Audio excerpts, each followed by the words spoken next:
done Chakra Dhyana, it's an hour-long meditation, and Leah did that with us, my 8-year-old. I was like, wow, you know. The biggest thing I like to just tell people is, like, in a gallery setting is a little different. Not everyone gets a reading in a gallery. I mean, we might, you know, depending on how quickly things move, but, you know, depending on the size of the group also. But it's more just sort of a demonstration in this situation. So I've definitely had some people come back and say, oh, I thought I was going to get a reading. And I always try to really make that clear.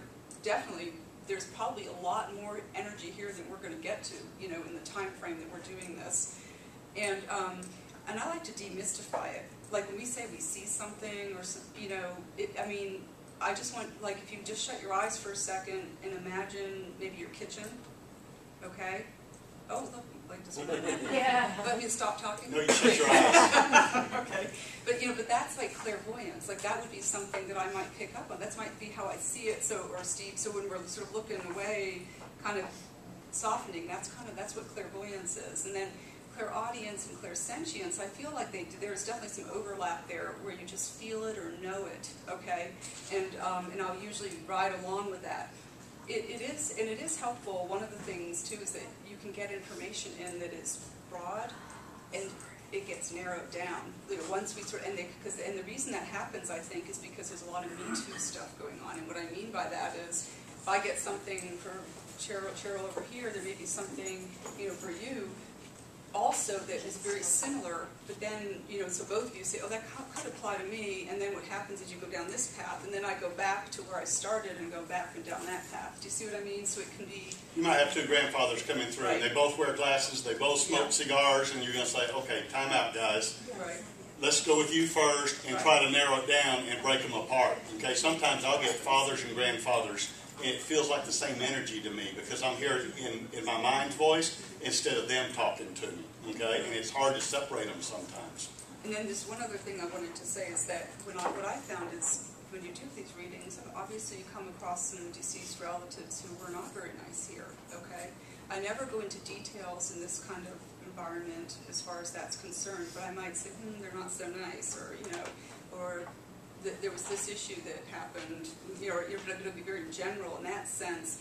But they have to show us that in order for you to know it's them. Because like if you had a relative who wasn't very nice and they came through saying, oh, they love you, you know, you'd say, who is that? You know, you wouldn't recognize them. So that's just something else that often comes up. They'll say, oh, I don't want to talk to him or her, you know. So anyway, because when they do cross over, I definitely believe they get healed and they leave that ego here.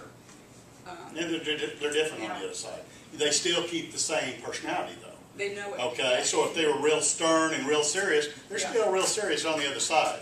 If they're a joker like me and laughing all the time, they're playing jokes on me, you know, and things. I've had 3 different times where I'm just giving a great reading, just going along, lickety-split, names and pets and makes and models of cars and things like that. And I'm going like, wow, I'm really doing good. And then the Spirit will say, son, you're good, but you ain't that good. Okay? Just to shrink me back down. And that's the way the person is. And I'll tell, that's part of the message. I tell them, they go, that's exactly what she would have said, you know, in real life. You know, so I see, I tell people, I see little home movies in my head, just like the old 8mm that kind of slow, you know, going, so I can describe what people are wearing, where they are, what they look like, hopefully, if they had any pets, they drove something, things like that. They also give me names of people that are living. Like if I was going to come through with Tim, the people that he works with, the other people, members in his family, friends of his that are still living, okay? And they may do, I don't know why, but sometimes they do that just to try to get me to pinpoint somebody. And usually those are just like shout-outs. I call them just acknowledgments. Doesn't mean anything's wrong with that person or whatever. They just kind of know what's going on with them. And they may give me 3 or 4 of those till I can get a connection to figure out who's talking to me on this side. So don't be shy about raising your hand or speaking up, because half the time my eyes are shut, okay? So that may be for me, you know, or whatever. And then the other names that I get are people that are deceased or already crossed over. And usually the older they've been over there, the stronger their energy is. So you may want to talk to a brother or a sister or a mother but grandma's coming through. Well, that message may just last 20 seconds or 30 seconds before she brings through the person, you want to speak to or whatever. So I've had great grandparents come through that people didn't know what they were. So I say, that's all y'all have piece of paper and pen, just take notes. And I tell people, if you can't, if you think giving stuff for you, I've got 3 or 4 things right, one of them you don't know, just write it down, put a question mark on it, and don't dwell on it, okay? Because maybe a message for someone else, you may go home, call Aunt Virginia and say, hey, did we have a so-and-so, in the family? Oh yeah, that's your, and they'll give 4, and that kind of proves we're not reading anybody's mind or anything too, okay? So don't be shy, raise your hand or speak up. That may be for me, and then we'll try to divide, find out where it's going to, because there are a lot of me toos and things like that, okay? You ready to go? Yeah, I have